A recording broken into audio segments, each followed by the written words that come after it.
Alright,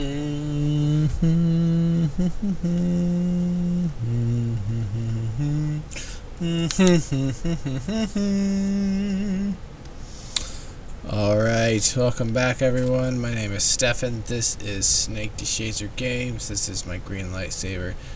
And we are starting to stream our the last of our Resident Evil series playthroughs.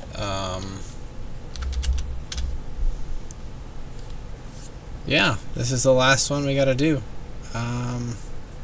Lightsaber looks cool. I'm just obsessed. I'm sorry. I've been for like a week. Yeah, so we're doing RE6 and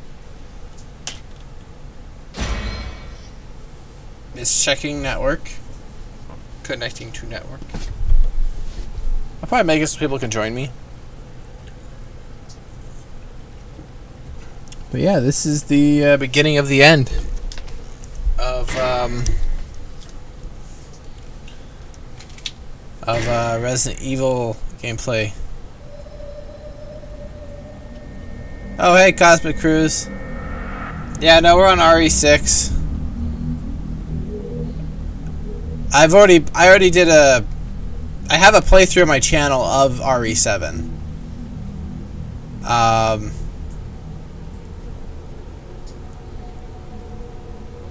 Yeah, RE7 I have done a playthrough of. I probably won't stream it again until, yeah, I did it back in January. So just search for Resident Evil 7 in my videos on my channel, and on my YouTube channel, that is, and check it out. Resident Evil 69.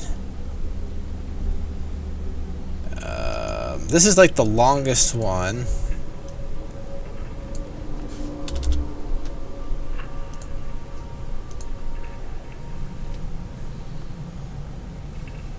So let's see, adjust the brightness so that number 6 is barely visible.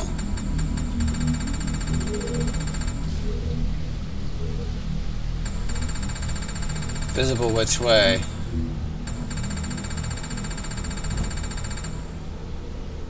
I guess that's barely visible for the game. I'm losing frames.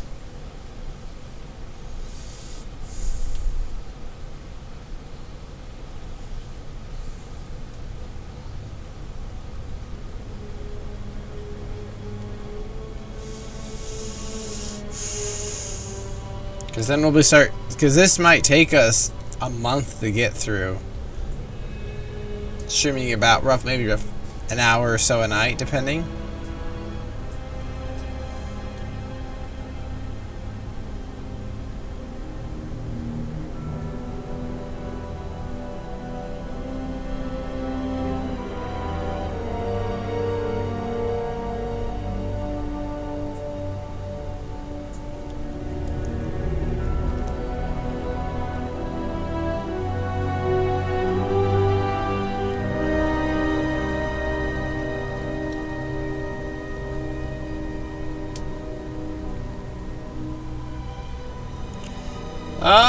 We'll see how long it takes, I guess.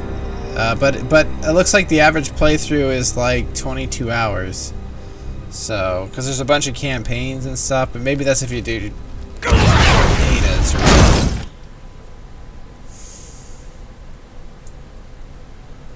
Heck Point.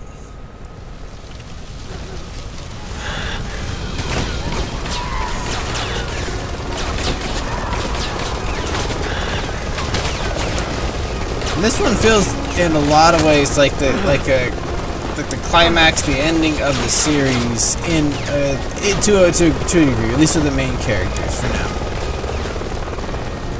It is relatively easy.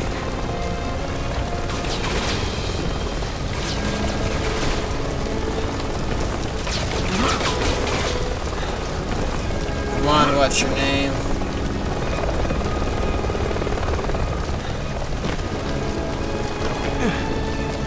Yeah, 4 is pretty tough. Like I had a lot of trouble getting through that one at parts.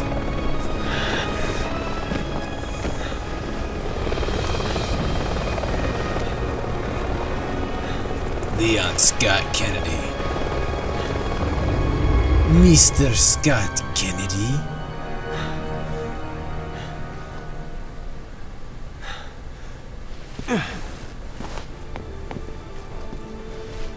I haven't played this game since it came out. Come on. It's not over yet.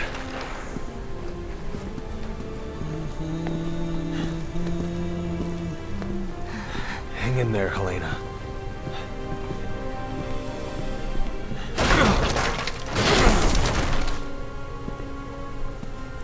I'll only slow you down. Just go.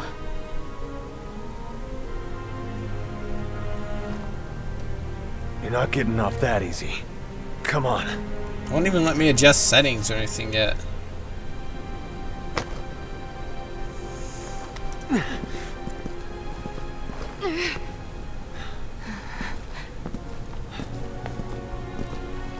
After all we've been through, it'd be a waste to give up now.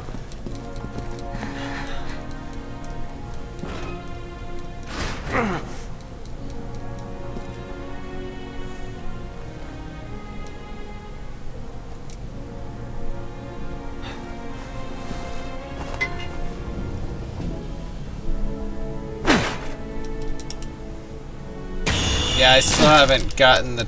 I'm not a trophy hunter, so, or an achievement hunter, so.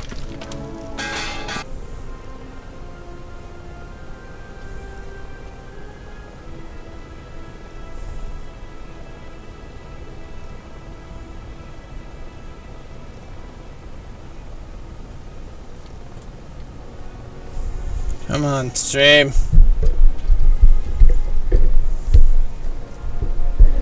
Okay, we're back in action.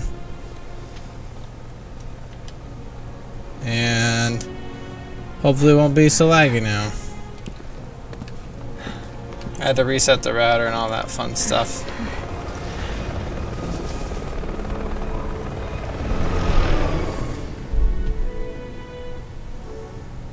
I didn't think I would have to do that tonight, but Let's try this way. another couple more days Almost through of this. people in the house using the internet late at night, usually Netflix. I mean, I could stream later, but I'm on the East Coast, and a lot of people that, you know, we'll see. I usually stream later on the weekends.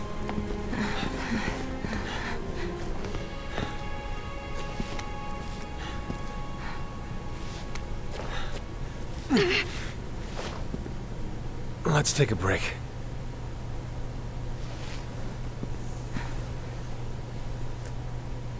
Let's take a break. He has to find her herb. There's gotta be a first aid kit in here somewhere.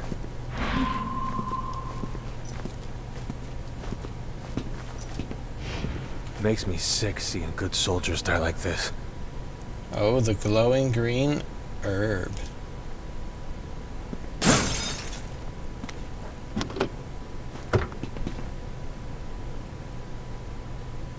Yeah, it's still trying to get the frame rate thing down. Leon, are you there? Like it had some issues at the beginning. It's Honey, starting Good to to hear you're even out okay. now. Where's Helena? She's not doing too good. She needs medical attention. Do you have any herbs left? A few, but I'm not sure they'll help. Okay, listen. Just follow my instructions.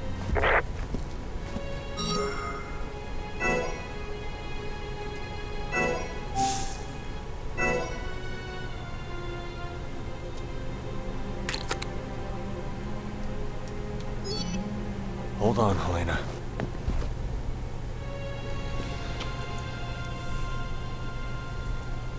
Too many good agents have died here today. You're not getting added to that list. Leon. Shoot him in the head.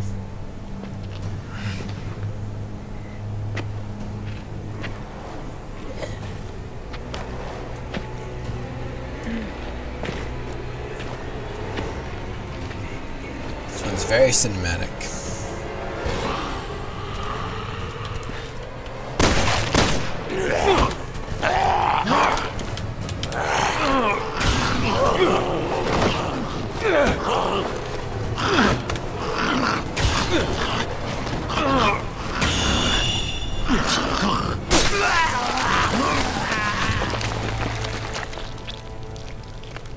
That's not gruesome at all.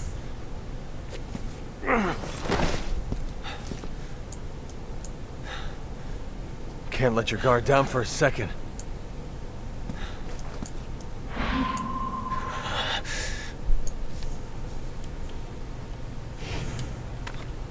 Gotta take my healing drugs.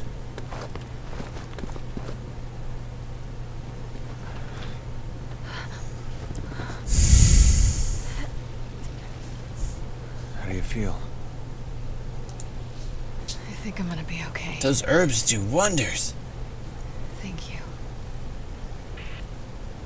Leon, what are you doing? You need to get out of there, now. We're heading to the quad tower. What? No, it's too dangerous. There are BSAA agents there with survivors. I can't abandon them. All right. Then let me help. I'll direct you through the safest route. Thanks, Hunnigan. Hunnigan or Hennigan?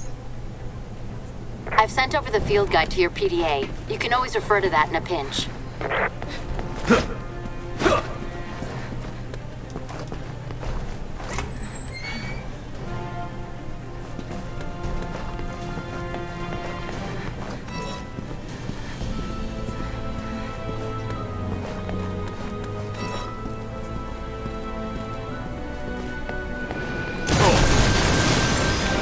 What the hell?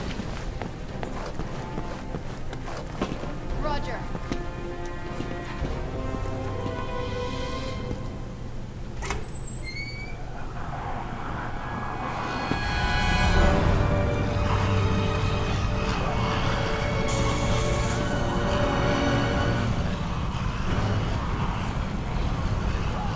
Hunnigan, can we make it to the tower this way? Yes, just keep moving in that direction. Yeah, that happens sometimes.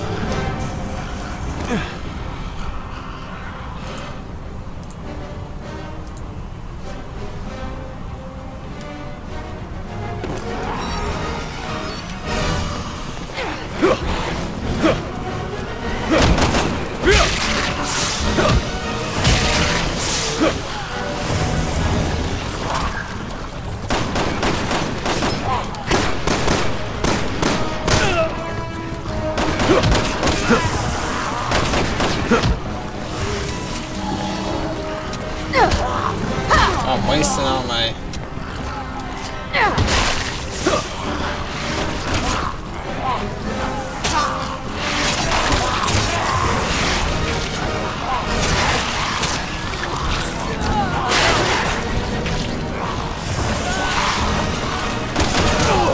They're coming out of the woodwork.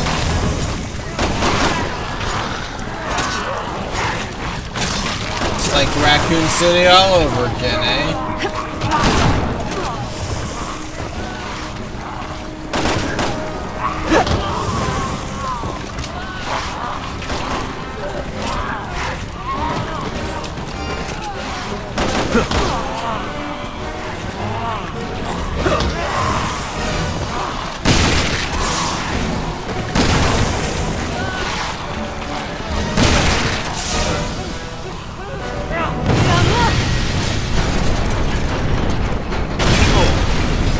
That was close.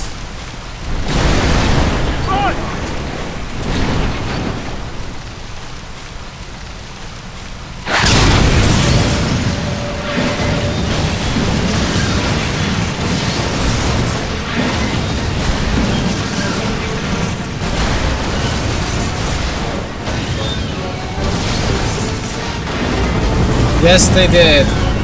Which I was okay with. Like, control-wise, it works really good for an action game. Like, I like the action, I like the horror of I think RE7 does a really good job with the horror aspect.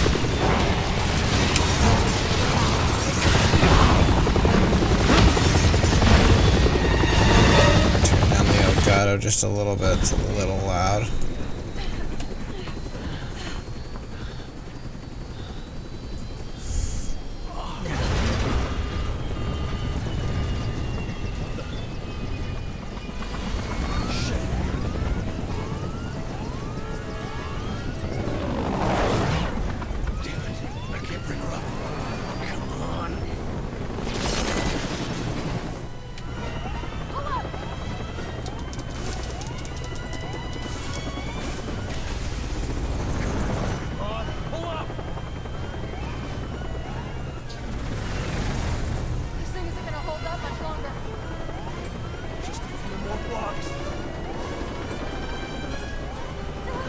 There's a zombie.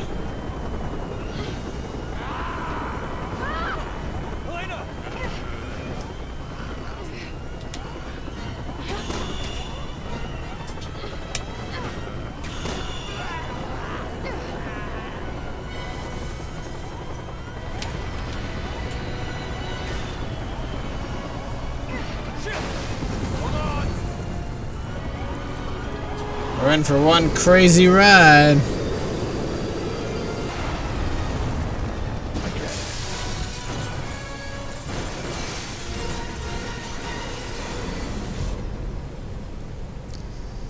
Said, from what I hear, Capcom tried to please the people that didn't like RE5 because it doesn't play enough like FPS, so they made a game close enough plus a lot of action. But people still didn't like it, so Capcom says they just stick with the making horror games or something like that.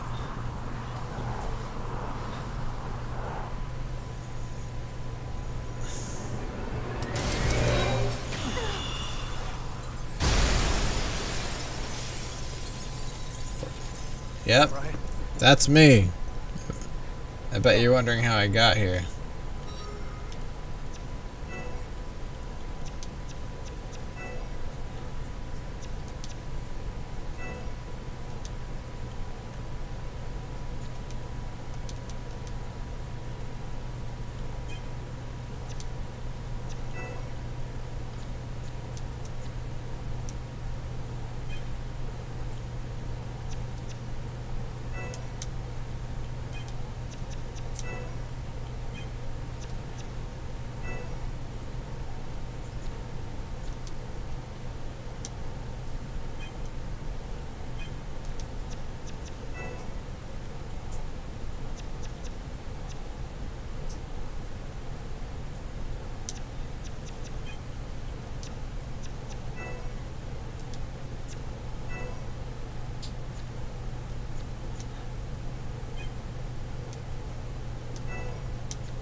There's no like difficulty setting, I just wanted to make it normal.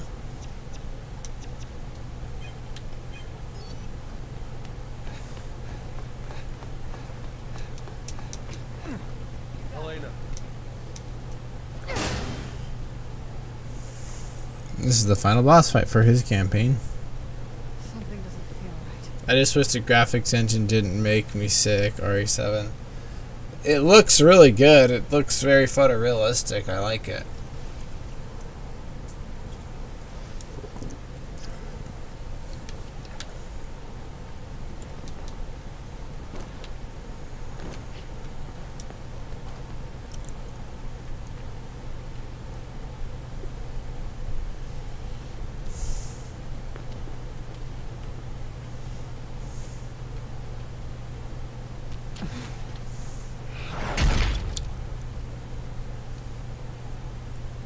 Back for more.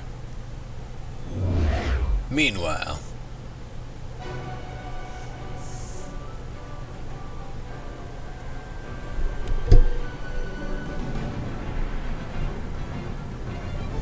that sucks.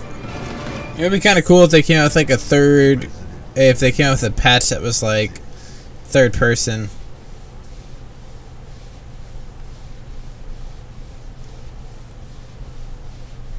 The longest night.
See if anybody wants to join me.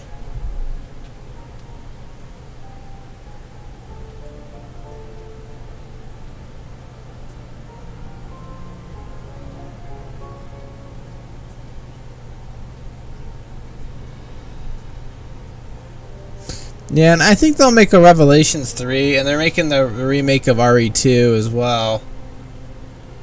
I hope we see something from that soon.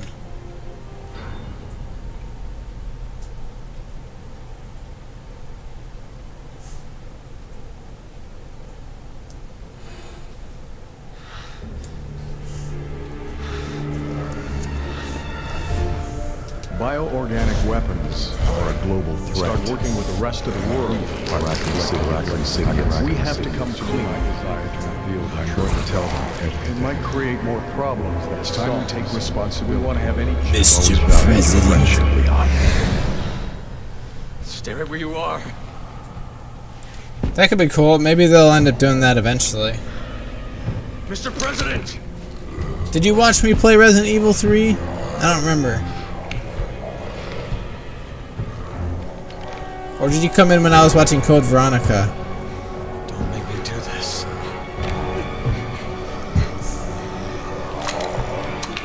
Maybe what I'll do... Maybe what I'll do when we're finished with RE6, what I'll do is I'll play my recordings of it and I'll just kind of commentate over it and kind of just talk with everyone. I'll stream it, but I won't actually play. I'll just watch, commentate. I think that could be fun. I did this. What are you talking Oh, that's right. You were there for RE2. Man, that's been a long summer for Resident Evil. Tolok's Cathedral. I'll explain everything there, Agent Kennedy. It's Leon. How do you know my name? Yes. Hunnigan, Thank God you're both all right. how do you two know each other? That's Helena Harper. She's been with the Secret Service since last year. I can't tell you how good it is to hear you two are all right. Look, I hate to rush introductions, but I need a report on your situation.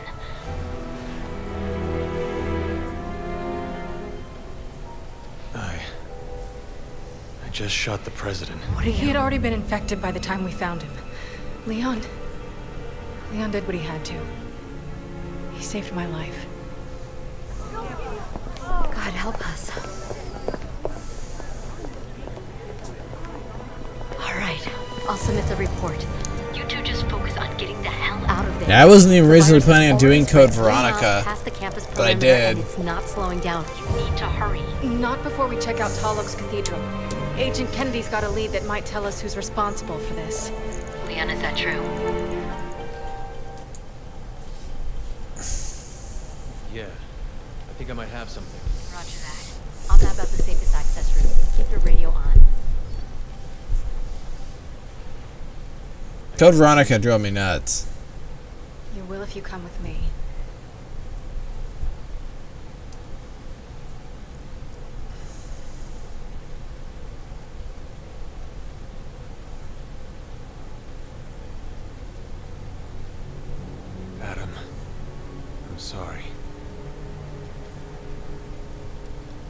So what's so special about this church? You have some sins to confess? It's hard to explain. If I don't tell you at the cathedral, you may not believe me.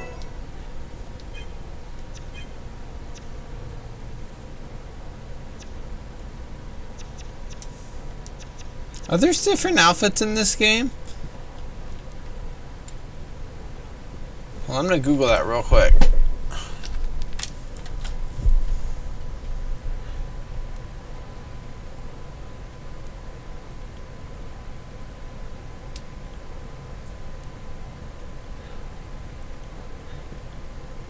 Sorry.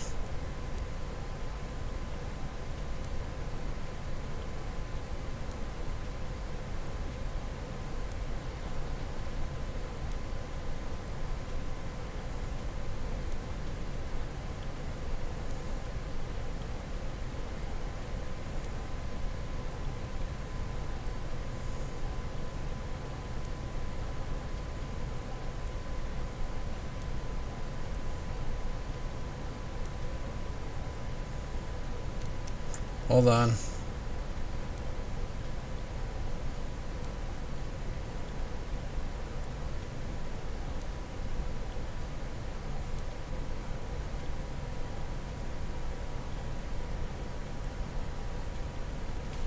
Oh. So, Michael, you there?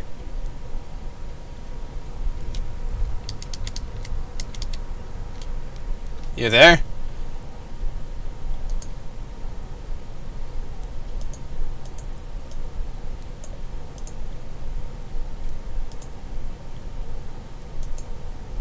Sorry, my brother's getting on here.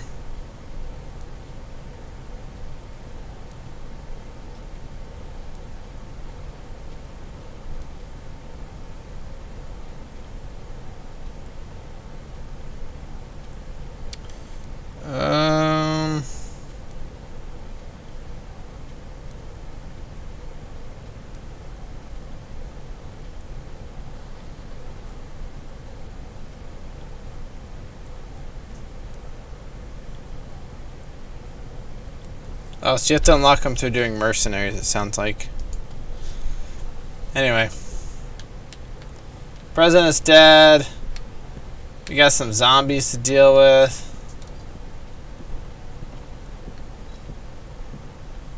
You're gonna tell me everything once we get to the cathedral. Deal? Deal.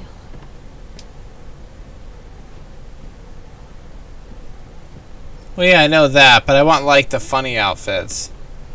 Because I think it's just hilarious for the, The power's out. you know, seriousness of the game.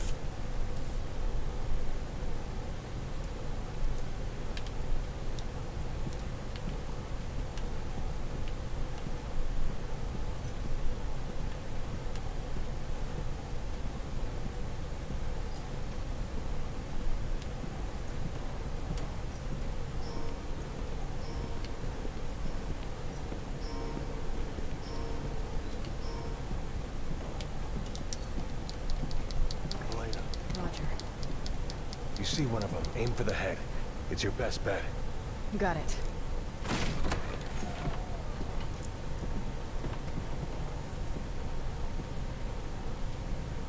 So maybe I'll do some mercenaries after this. And I'll be here eating dinner right now if... You think anyone's Nope. survived? I hope so. Okay, why is that aiming weird? I must have screwed up the aiming.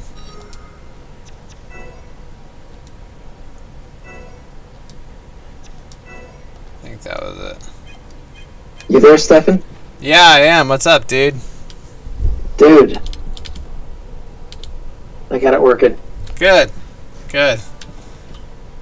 So I'm playing Resident Evil 6. Yes, I see that. That's awesome. Yeah. You watching on YouTube or Twitch? I can't believe I can watch it either way. Just like Doesn't it's matter better to which watch it one. on- Yeah. Chris I know usually the YouTube stream. It's a few seconds behind. it is. Twitch is more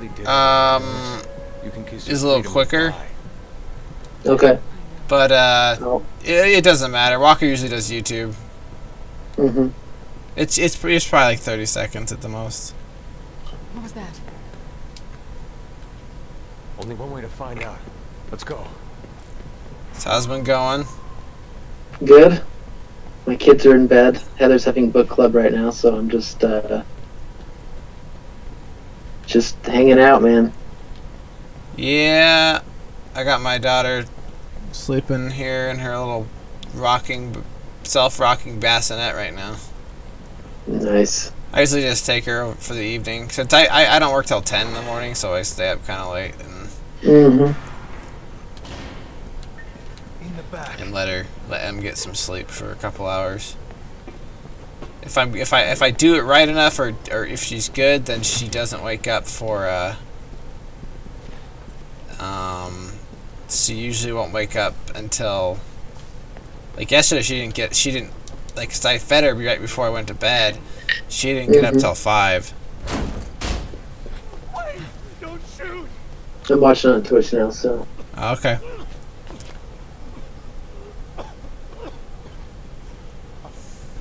Yeah, that one's like more like 10 seconds behind. Yeah, it's a lot faster. The fog. It came out of nowhere. Do you want to see something cool on my webcam? Sure. My daughter, she's all alone. If we don't do something. All right, I get it. If you don't keep it down, you won't. You see it? Nice. Yeah. I see it. You understand? Such a damn nerd. I can't help it. I'm pretty excited for Star Wars. All right, let's find Yeah, that's awesome. Leon, we don't have time We're to. making the time. Yeah. Yeah, no, I got it from a website called ultrasabers.com, and they make a bunch of different like custom sabers or whatever, or just, you know, stunt sabers. You order it and usually get it within a week because they are so fast with it. Like, they already have all the sabers pretty much pre-made, so they're pretty efficient. They've been around for over a decade. I bought stuff from them back when I was right before college, like the year before, like 2009 or whatever. But Chris has that stuff because I didn't have space for it. I thought it was destroyed though, but they weren't. So I'm gonna get them when I come to Colorado next year.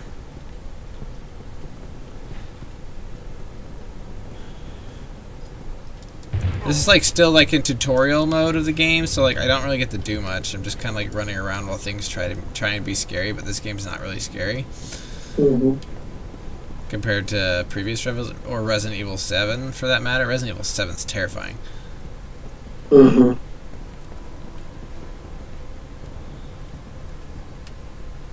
Speaking of books, because you mentioned your wife's book club, I've been reading at work some Star Wars novels. Oh, have you? Yeah. That's quite a lot. Yep.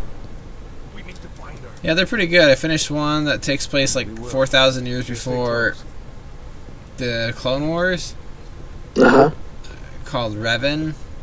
He's like the main character of like the Knights of the Old Republic games that BioWare made back in the early mid-2000s. And there's a book based on him, which is pretty good. And then I'm reading Kenobi, which is the novel about Obi-Wan's, what he did part of the time during his exile on Tatooine. There hasn't been much Obi-Wan in it. It's mostly been moisture farmers dealing with Tusken Raiders. Wonder how much time we have before these corpses are on their feet. Alright, good night, Cosmic Cruise. Thanks for coming out, man. That guy's been coming out to all my streams, like, pretty much all summer, so it's a pretty cool guy. That's awesome. Yeah. Even if he only gets to come out for like a few minutes a night because he has to get up early, and he always comes out and watches me stream and talks with me. So, dude, this guy, he's got the virus. We gotta shoot him in the head, but Kita.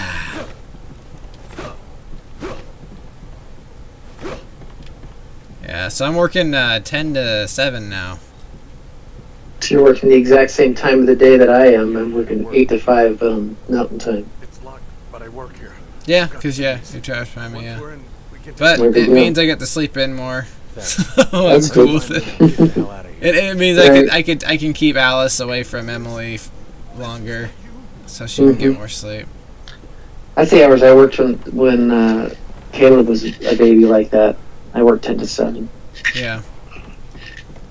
It works for me. It works for both of us. I don't get to see Emily a lot, but I get to see her more on the weekends, which is fine. That's good. The way like the scheduling is kind of right now is it's like, because it is 24-hour tech support. They're like, if you want to like work like 8 to 5 type of deal, then you have to work at least one weekend day.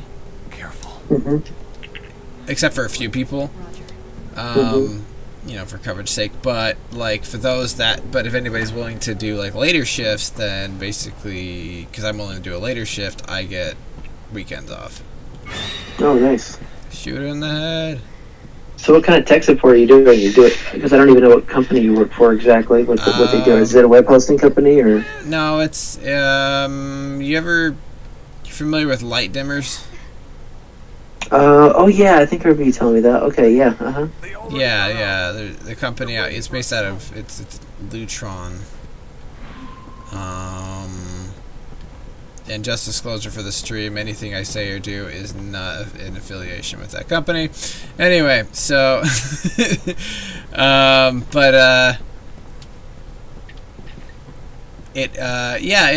a pretty good place. Trying to think. So like mainly it's like trying to help people like kind of spec out what they need for their application for dimming, or for there's a lot involved with it. Sometimes it's people checking for LED compatibility, and other times it's people having issues installing their dimmer, so you tell them how to wire it basically. Because I actually know how to wire that stuff. I've actually learned a lot more about electrical, and they liked that. They liked my tech background, my and the fact that I minored in IT and I had a 3.0 GPA in college, so that was good. So, and it pays really well, and has good insurance and stuff. So That's awesome, man. yeah. Did I tell you how my shoulder got jacked up? No, Yeah, it's been bugging me like all summer. I think it's like residual from my car accident in January. And so what's been going on is I was working out, doing some, I think it was some kind of ab workout or something. I don't remember what it was. This is back in June. And then I was just kind of, I did a move, and I think I over-exerted it or something. And plus, sitting at a desk doesn't help it. But my shoulder has been, it's really tight and just painful. And recently, it's gotten to the point where I'm getting like tingly and numbness in like my arms and my hand. Oh yeah. So I saw the doctor on. Oh no, this guy's daughter died. He's gonna be a zombie too. Anyway, so what are they saying? So I saw them. They said, well, like, because they checked my range of motion on it, and the symptoms sound like, okay, it's just sounds like it's just muscular, but if it doesn't get any better in a week, then to call us back. So I called them the other day, and now they're wanting me to get an X-ray on it, so I'm going in tomorrow to get an X-ray. She's already gone. Shoot her. So hopefully it's nothing serious. I do get popping in that shoulder. I have for years, but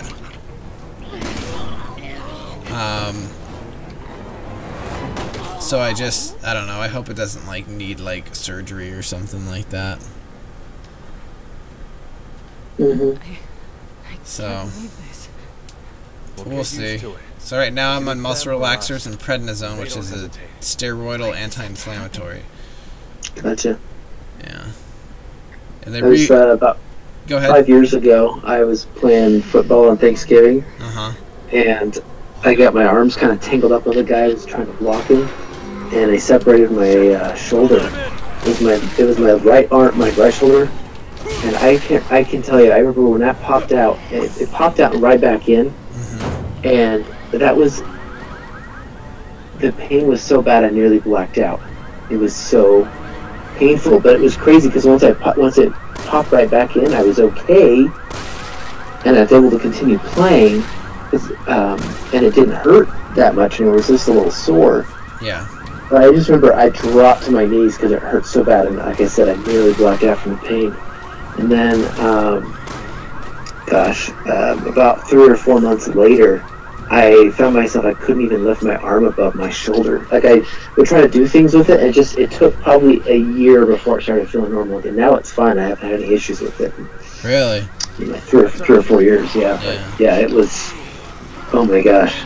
I can see why people have such a hard time with that, because that was one of the most painful things I've ever experienced. Oh yeah, for sure. It's luckily I don't think I've had anything like that, but like I just don't know what I did. You know, I think because I've had issues, you know, just from sitting at a desk or something and working in that type of office environment, and then, you know, getting that shoulder pain in the back here. But, you know, if I give it a rest or whatever, get a massage or something like that, it usually goes away. But nothing I have tried works. And the only relief I get is, you know, temporary relief if I'm using like a heating pad or like a handheld massager, or occasionally I'll I'm trying to think. Oh yeah, there's like, you know, they gave me the medication like the prednisone and stuff, which helps with the inflammation stuff, so my nerves aren't being pinched as bad. But that was only meant for a week, and I'm like at the end of it, and so I called them today, and I'm like, is there something else I can you get? Like I'm almost out of the prednisone here because I'm taking it as directed. It was 5 the first day, or 6 the first day, 5 the next day, and so on, you know. But it just hasn't gotten. But like, but as soon as I started getting on a lower dose of it, it started. The pain and the tinglingness started coming back. I noticed, and I haven't been like working out or anything. I've been avoiding doing heavy lifting or anything. Like the only working out I'm doing is maybe yoga and stretches. And it's just, yeah, it's just been painful. Like in some cases it's just been like so bad that it makes it hard for me to breathe, and like my anxiety goes up because of it. So it hasn't been very fun.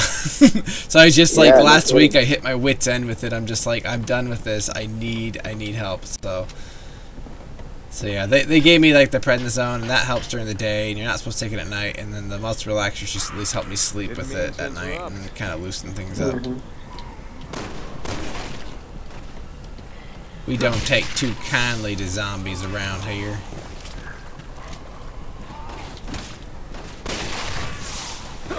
So you said you played like the old school Resident Evils or something. I did. I played Resident Evil 2 when it came out. Gosh, almost 20 years ago.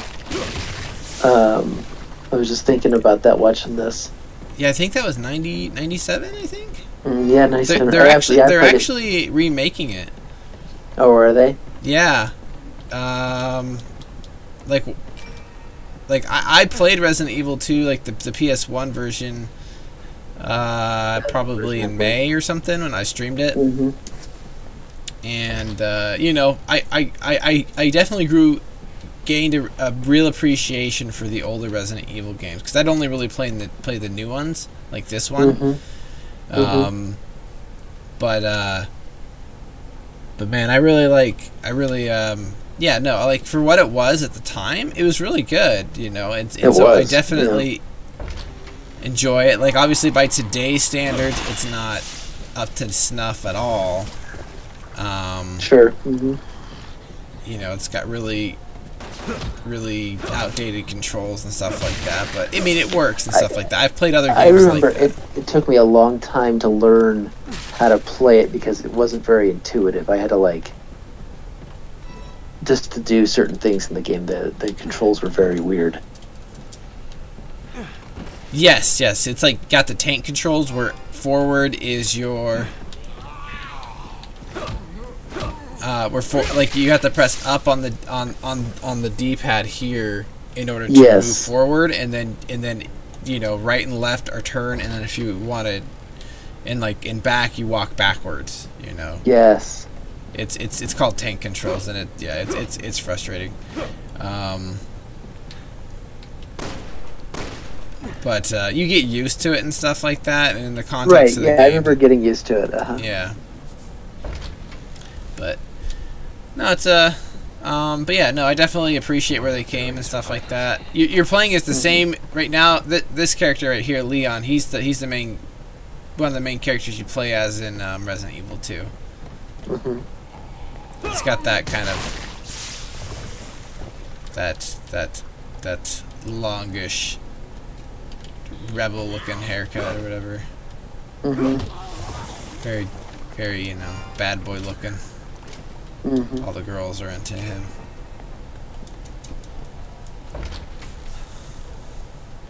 He rides a motorcycle too. Now that's Dreamboat. And he wears a leather jacket. Yep. Yeah, I wanna, like, Resident Evil always has like funny outfits you can wear. Dude, I'm just like suplexing these guys. That's so funny. I know, I was just thinking, I was like, I've never seen a suplex smash a guy's head into oblivion.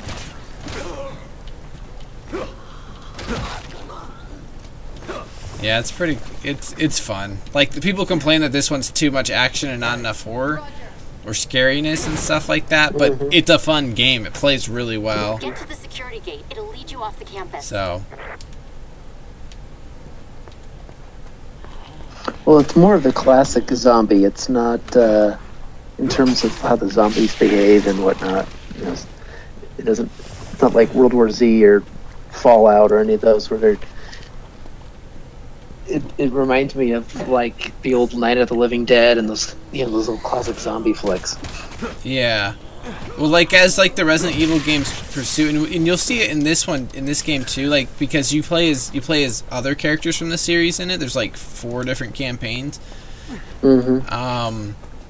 But because like a big old global attack or something like that that's going on, and right now that's like zombies in Washington, D.C. But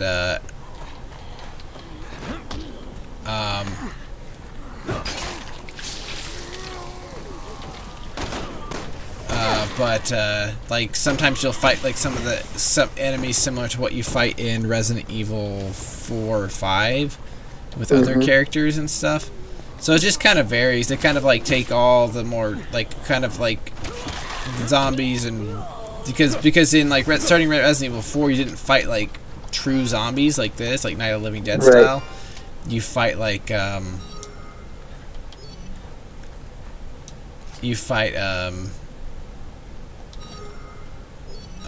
I gotta combine some crap.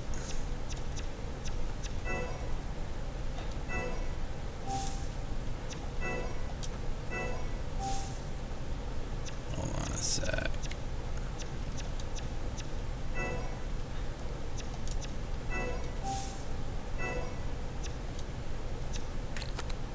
There we go. Anyway, so yeah, so you fight like a lot of different types of monsters in this one, like that kind of show up from the whole series. Again, the gate's locked. Anything you can do? Sorry, But it's a really fun one. I like it. Try the A lot of fans were just pissed because it wasn't horror enough. But then if you play Resident Evil 7, they really like went back to classic Resident Evil. It's first person though, so that's like, you know, that's first time for the series. But yeah, I was gonna say it's all been kind of that third person point of view. yeah.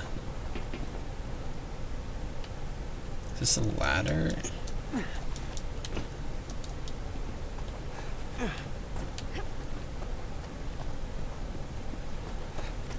But yeah, it's good stuff. I love this series. It's one of my favorite series. Mm-hmm. I remember just being terrified of it when I was a kid. Like Jeff had those action figures Mm-hmm. with Keep that trigger finger ready. You never know what's around the next corner. with what was it? Yeah, he had the Resident Evil 1 action figures Mm-hmm. that came with like a zombie dog or whatever, and it was really detailed, and it like was really scary, and it gave me nightmares. I was like 10 years old too. It's so funny because as I got older, There's no way out. as I got older, I got really into horror stuff and scary games. Because I like being scared for that stuff. I think if a game actually scares me, like, it's good. Not just jump scares, but the creepy environments and stuff. Now we know where all the infected were hiding out.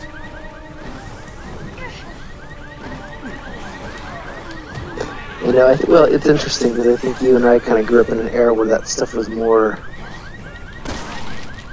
tolerated, I guess, in media too. Because I think about my kids now, man. I mean, they get scared at Five Nights at Freddy's, and you know they have nightmares about that game. But you know, it's nothing compared to some of the other games or things that I saw as a kid. Oh yeah, there was like Doom and stuff like that back then. And what, Rise of the Triad? That one wasn't too bad, but there was like, you know, Doom clones basically that were out there. You know, Heretic and yeah, that one was kind of. I remember that one used to freak Jeff out.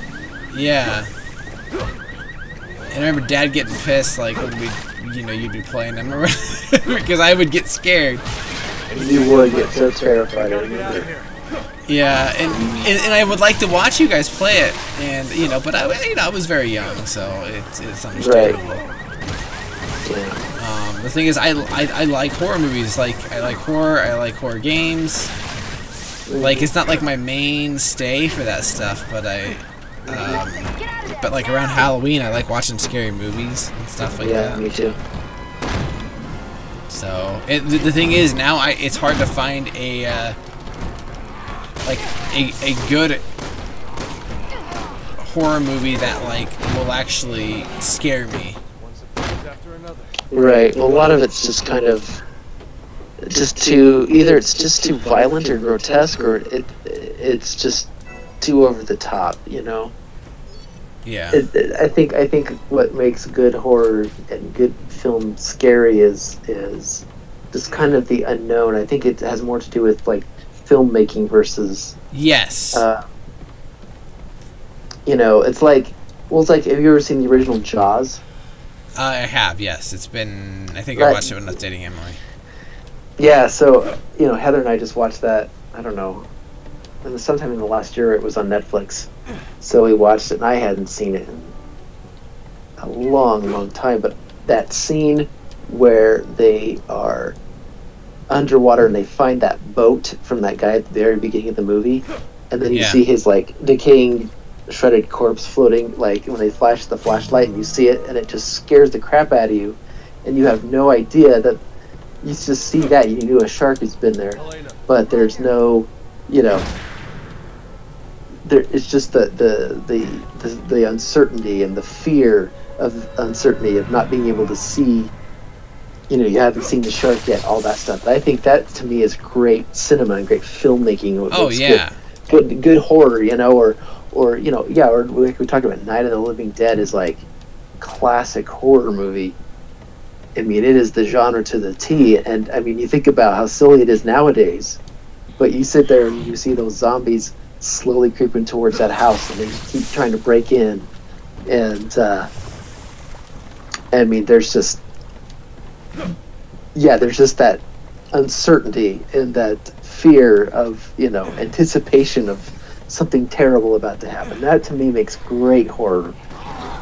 Yeah, I agree. It's a lot of it's how it's like it's how it's shot. Like there's so many movies that just kind of like show you the monster or whatever. And in some cases, like gothic horror, like that's fine. Like if you got like Dracula or something like that in there, then you know that totally is, you know, cool with me. Right. You know, if it's done right. Yeah. Right. Because there hasn't really been a good Dracula movie in a long time. I do really like the Bela Lugosi one from the 1930s. Yes. See, that's another one. So I was reading, because around Halloween time, I like to watch a lot of classic. Yeah, those like old old horror Universal films. ones. Right? Yeah, Bela Lugosi. So I remember watching that movie. I don't know, probably 3 years ago with Heather. I was like, "You've got to see this. This is such a even by today's standards, the movie's 80 years old and it's still really fun to watch." It is. And It's definitely more slow paced than what you would expect in a modern film, you know. But just like the set design, what they did in it to make it like, you know, creepy and stuff like that, right. They did really well. Like, yes, and it was so terrifying. Like I remember reading about how that movie scared people. So like, or Frankenstein, or yes, the Mummy, the Mummy. Any of those ones, yeah. And you know, obviously they kind of like shied away from like, you know, gore back then. But that's, you know, obviously been more of a thing you see in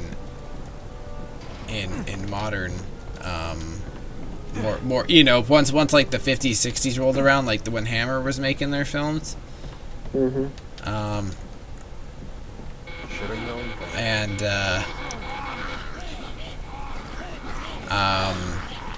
you know, they added kind of like blood to it. There's a BBC documentary that has Mark Gatiss narrating it. It's called like The History of Horror in Film. I think I watched it on YouTube or whatever, but he basically just goes about like, you know, talking about gothic horror and, you know, kind of how it went from like the movies and stuff like that, and how it really fell apart in like, I would say, the 70s. Yeah. For a lot of people, I mean, because you know, times changed and stuff like that. You had like Vietnam War and all that stuff going on, and like they made a, like, Hammer made a Dracula sequel called Dracula AD 1972 or whatever, and it was Dracula in 1972 London coming back to life, and like and it was like Van Helsing's with Peter Cushing's like his great grandson or something like that. And it just wasn't the same. It was just super campy. I think some of those really campy ones are really fun to watch, just because they're so retarded. But I agree. So I enjoy those occasionally. Movies like Paranormal Activity, that scared me when I first saw it, but when I watched like subsequent ones, like on Netflix or something, it's a much better experience in theaters. Yeah. But the first one it was a $20,000 movie, and they made millions of dollars off of it, and so you know, they kept making sequels. Like Blair Witch. Yeah, they did. But I think to a more successful degree than what we got with the others. And these zombies won't let up. I think we're just supposed to be running through here because really. I think we just found our ride out of here. But yeah, it's Damn it, no key. was Are you sure? quick time events. glove compartment. No, nothing. Checking the car. It was easy to... Should we hop Boom. on? Hold on. Found the keys.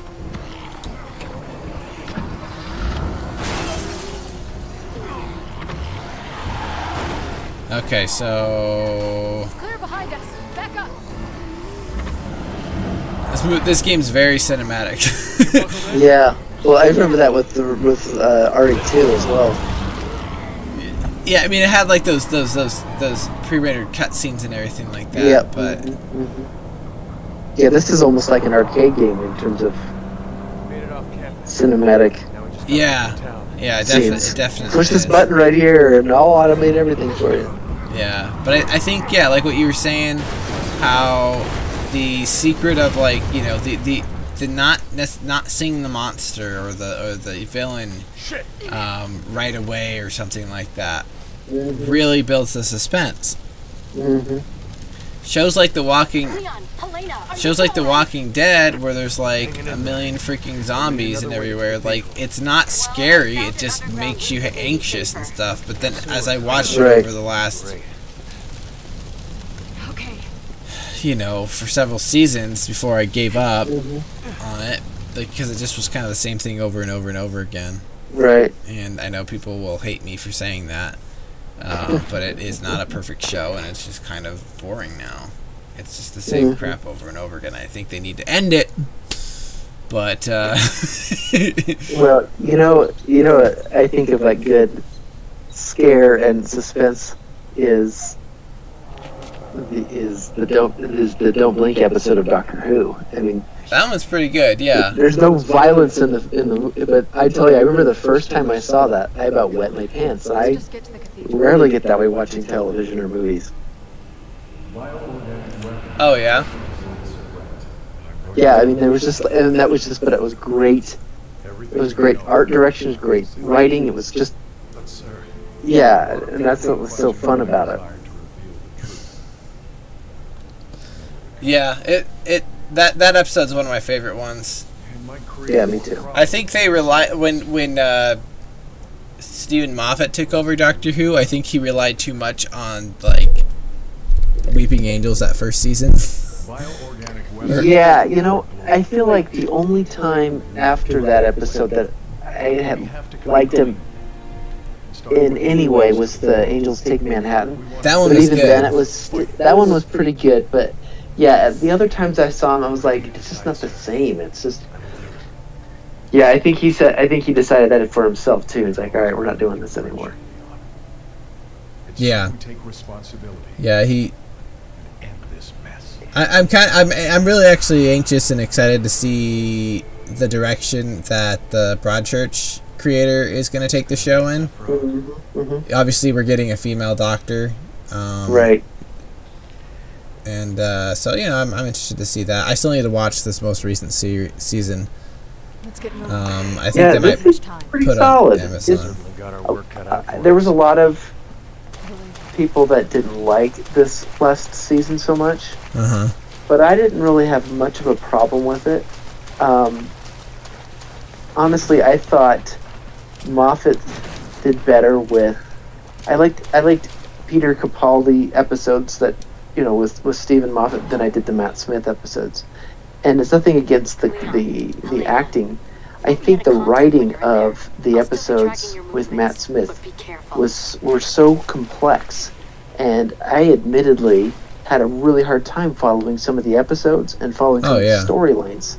It was like I almost needed. There were times where I had to look it up on Wikipedia, just to get a good explanation of what's going on, because I just couldn't.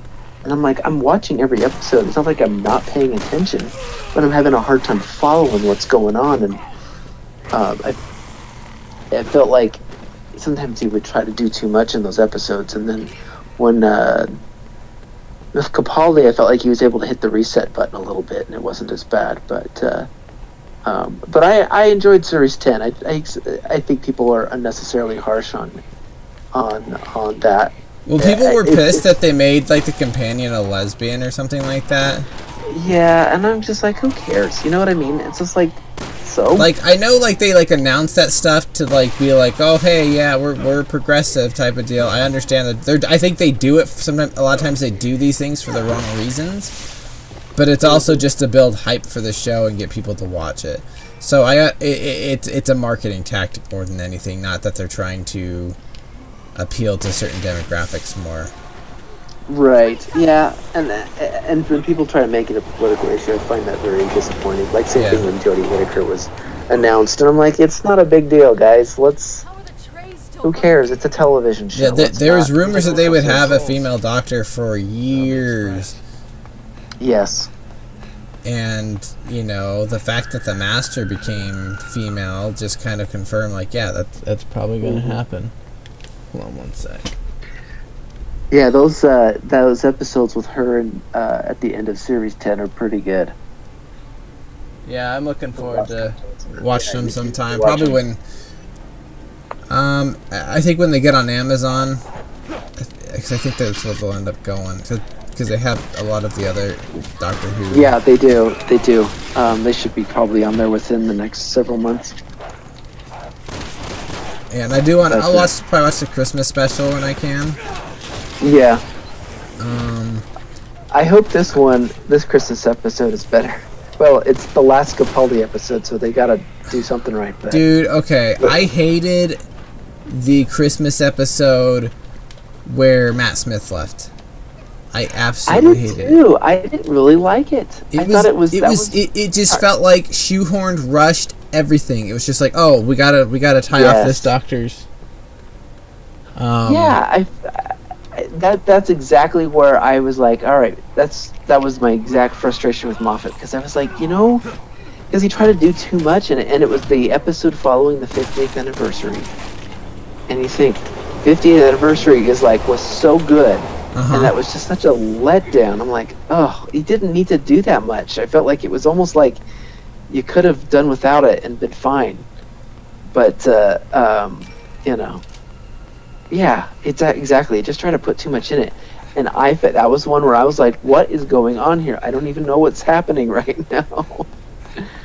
So, I haven't seen it in a while, and I had a lot of complaints after I saw it, but for a send off for Matt Smith, it was not a good one. Yeah, I agree. It was just like. It's getting fussy.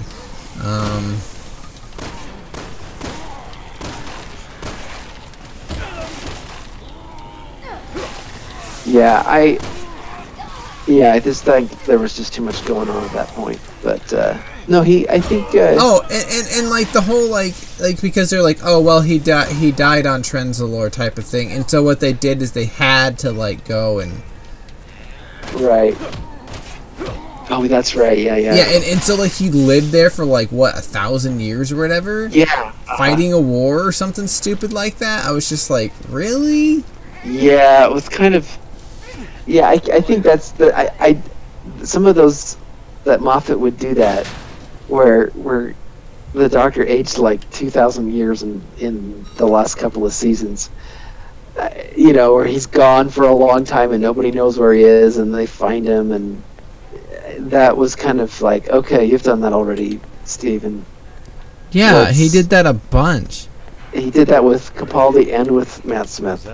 And I was just, it kind of, it was kind of strange. What was I going to say? Oh, yeah. Yeah, I'm looking for a decent one, because the last Christmas episode from this past year, Dr. Mysterio, that one was painful to watch. Was it? It was bad? So corny. Oh my gosh! I was like, Heather and I watched it right after Christmas, and I was like it was cringy at points for me. It was like, oh, it's so over the top, cheesy, and corny. It wasn't like, remember the Christmas episode with the actor who plays Michael Gambon, Dumbledore in that was the Christmas Carol one. Yes, that one was awesome. I really liked that one, yeah, because it felt Christmassy. Oh, and another thing that was really stupid about the last Matt Smith one was how he was in a town on Trenzalore. He was on a town called Christmas or something like that, where it was Christmas all this year. That was so freaking dumb. That was it was so dumb. Yeah. And then they had to shoehorn Amy Pond back in there. I didn't care for her character, especially that first season, because and then second season with her in it, it was like how the intro was, I'm Amy Pond and these are my adventures with the Doctor and blah blah blah. I'm like, okay, well may as well just call this show Amy Pond or whatever. Like, I got so annoyed with that arc. Well, the thing that I think with... Like, I like her as an actress, but... Oh, yeah. The thing that I didn't like about Amy and Pond, I felt like there was more romantic tension with her and the Doctor than there ever was with her husband. Oh, and I know. I was like, even when she, when Rory is sitting there, waits for her for 1,000 years in front of that, for the Pandorica or whatever. Yeah.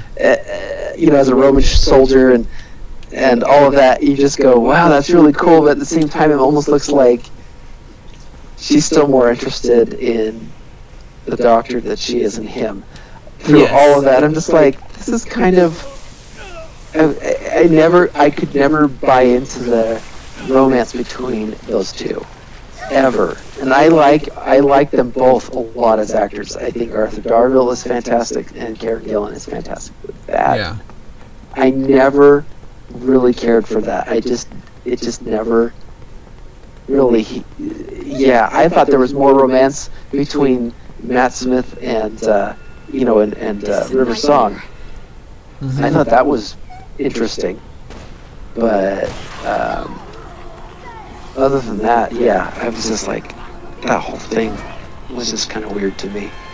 Yeah, I'm curious to see. I hope it... I'd like to see it, because I credit Stephen Moffat with his willingness to be experimental and trying new things. Mm-hmm. But as far as a whole, story arc, I kind of am looking forward to a different perspective.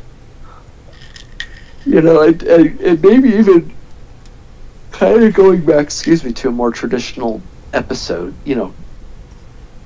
like when Russell Davies, because there's things about Russell Davies I didn't like too. I love Russell T Davies' run on the show. Yeah.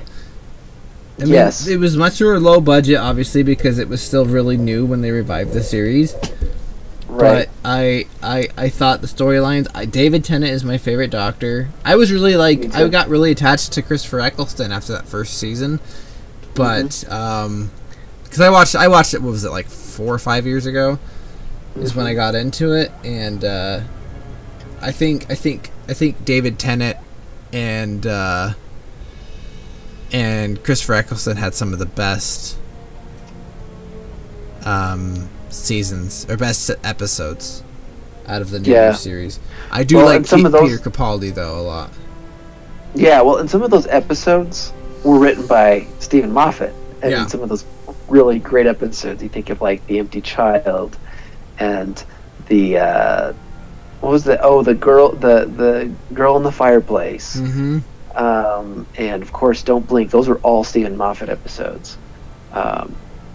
But there was some dorkiness to some of those. Yeah, I mean, there was, I think the first or second one run with the Master and John Sim, with David Tennant, where David Tennant's, he shrinks into that old man thing, and it's got Martha Jones. I was unimpressed with that episode specifically. I thought it was kind of silly, but there were some other ones that are really good. I thought I finished it really well. He didn't try to do too much, and it was interesting story. And Billie Piper, she gets in that alternate universe, and she gets that clone of a Doctor, and everyone's happy, all that kind of stuff. Yeah. I thought that was pretty cool. I liked I liked some of those episodes, and I thought Russell Davies did a good job, kind of putting you in a universe that, in a world that you didn't like. I feel like you just were immediately in that world more, and like you could immerse yourself into it more easily, I think, than with Moffat. I agree. Yeah, no, it was yeah, I really missed like tonally the show completely changed when Moffat took over, and that was kind of a hard adjustment and stuff like that. I got used to it though. Yeah, it took me a while to get used to it. Hold on, I'm gonna end my stream, but I'll still talk to you. Hold on. I'm feeding Alice right now, so. So those that came out, thanks for coming out. If you're watching this later on YouTube, be sure to subscribe, or if you're watching on Twitch, follow me there. And there'll be more Resident Evil probably tomorrow. And when all else fails, remember to snake it, and may the Force be with you. I gotta swing my lightsaber around because I'm a damn nerd.